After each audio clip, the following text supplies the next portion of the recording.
J'ai un message très important pour vous, un message pour l'année 2020. Comme vous le savez tous, il y en a certains qui ont commencé cette année avec de pleurs, avec de souffrances. Il y en a et qui ont commencé aussi avec beaucoup de circonstances, beaucoup de problèmes, ou je pourrais dire beaucoup de joie aussi.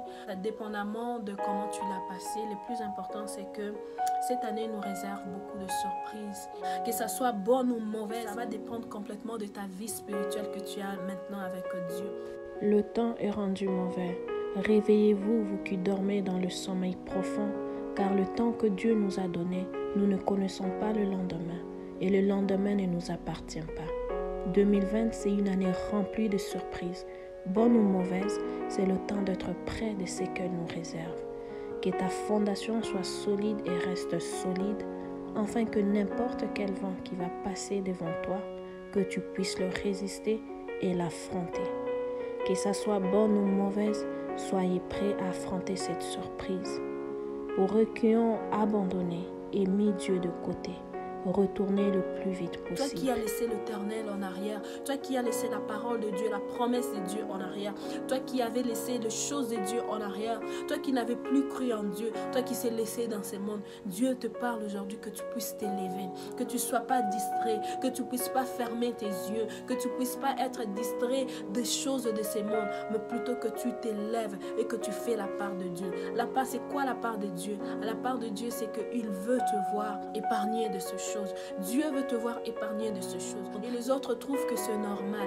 Non, ce n'est pas normal. C'est des signes que Dieu veut que tu puisses t'élever. C'est des signes que Dieu veut que tu puisses se donner à lui. Car le temps qui s'en vient bientôt sera des temps où il y aura de pleurs, de détresse, des guerres, des famines, de la pauvreté, des morts, des accidents et de l'angoisse partout dans le monde. Et sans oublier, il y aura des maladies qui frapperont ce monde. Alors Dieu va épargner que ses enfants dans cette détresse. Eux qui seront connectés spirituellement à lui et qui ont abandonné tout ce qui est de ce monde, rien que pour le Christ.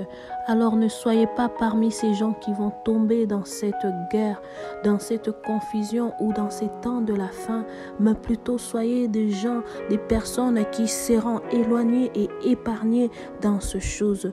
Donnez-vous à Dieu, car vous avez eu le temps, votre temps à se satisfaire et à faire ce que votre cœur désire. Cette année, c'est une année de changement. Donne ta vie à Dieu, car le diable veut te voir chuter et mourir dans la misère.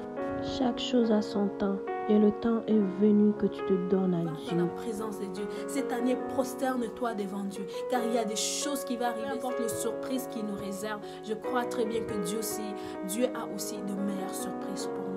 Alors, soyez connectés avec Jésus-Christ. Être connecté à Jésus-Christ, c'est la vie éternelle. Dieu nous aime tellement. Il est là pour nous faire du bien. Il n'est pas là pour que nous puissions périr. Même s'il y a des choses qui vont venir pour nous faire périr, Dieu est là pour nous élever. Alors, laissons notre vie à Dieu et restons connectés à Dieu, afin que nous puissions finir cette année en criant victoire. Car je crois que Dieu est notre victoire.